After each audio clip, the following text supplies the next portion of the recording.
My name's Veronica and I'm a graduate of the College of St. Scholastica. I graduated in 2012 with a bachelor's degree in social work. Today I'm talking about the first section of the retreat, which is Who Am I? You may remember reading in Parker Palmer's book, Let Your Life Speak, Frederick Buechner's definition of vocation. He says, vocation is the place where your deep gladness meets the world's deep need. He says that this starts with us knowing what our deep gladness is. So what is my deep gladness? Who am I? I'm a knitter, I'm a reader, I'm a wife, I'm a mother, I'm a crafter, a gardener, singer, sister, daughter. I am organized, creative, well-traveled, adventurous, loving, supported, many things, the list goes on and on. However, even though we have many qualities that define us, we are never all of these qualities all at one time. There are times in our lives when some qualities stand out more than others. For instance, I am a mother of 2 small boys and soon to have a 3rd baby, and so I don't have the time necessarily to do all the reading and knitting that I'd like to do. But there are other qualities of mine that shine out during this time, such as being a mother, a wife, and a social worker. There are times that we also may get invitations from other people around us who encourage us to step outside of our comfort zones.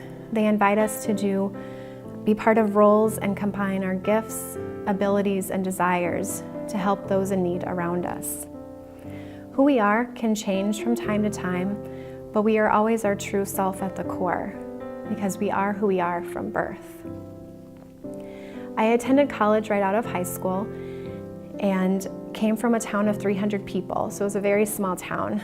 I was looking forward and excited to expanding my horizons and learning new things.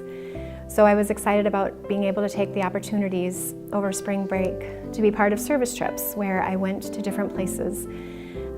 Some of these trips were to West Virginia, to the Appalachian Mountains, where I saw poverty like I had never seen before. I went to Washington, D.C. and learned the concept of the Catholic Worker House, which is a hospitality house that works with homeless families. And I also went to Juarez, Mexico, where again I saw the injustices and dangers that people who live right across the border from El Paso, Texas, experience daily. All of these experiences were eye-opening. I also had the opportunity to study abroad in South Africa when I was a sophomore in college, and attending school with other South Africans and spending time in townships, again, places that were so impoverished and I had never seen before, just very eye-opening. All of these experiences really shaped me to who I am and really encouraged me to follow this vocation of helping people. Through the opportunities of hearing people's stories, working alongside people, and seeing the injustices in our country and also in other parts of the world really was how my vocation was formed. What I saw during these trips, again, opened my eyes, and I realized that I wanted to be working in the helping profession and help other people and also work for justice. This is who I am.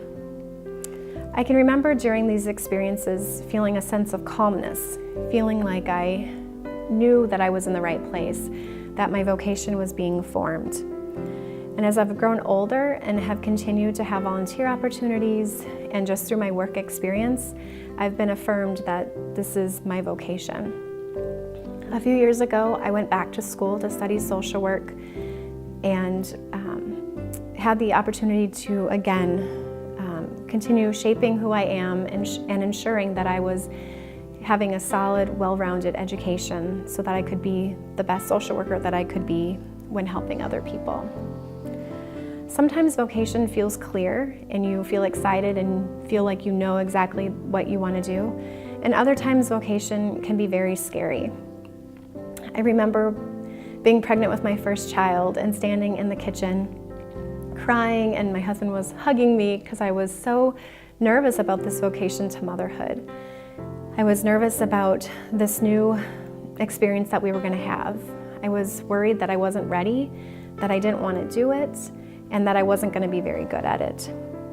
And sometimes that happens when we are discerning what we want to do during our vocation. It can be scary, and it's much needed though, and important. When things aren't feeling good, hopefully you can find somebody to share these thoughts with, and that will help you feel better. I'll leave you with another quote from Let Your Life Speak. Rabbi Zusa, when he was an old man, said, "In the coming world, they will not ask me, 'Why were you not Moses?' They will ask me, 'Why were you not Zusa?'" This quote is a reminder to me that we all need to be true to ourselves, not focused on who we aren't, but rather who we are. We need to continue trying to form ourselves through all of our opportunities and experiences that shape us, and not worry about what others want us to be. Spend time reflecting on what your interests are, what brings you peace and joy, and perhaps this will be the way that you can find your true vocation. I challenge you now to take some time to think about what it is that brings you that peace and joy, and figure out who you are.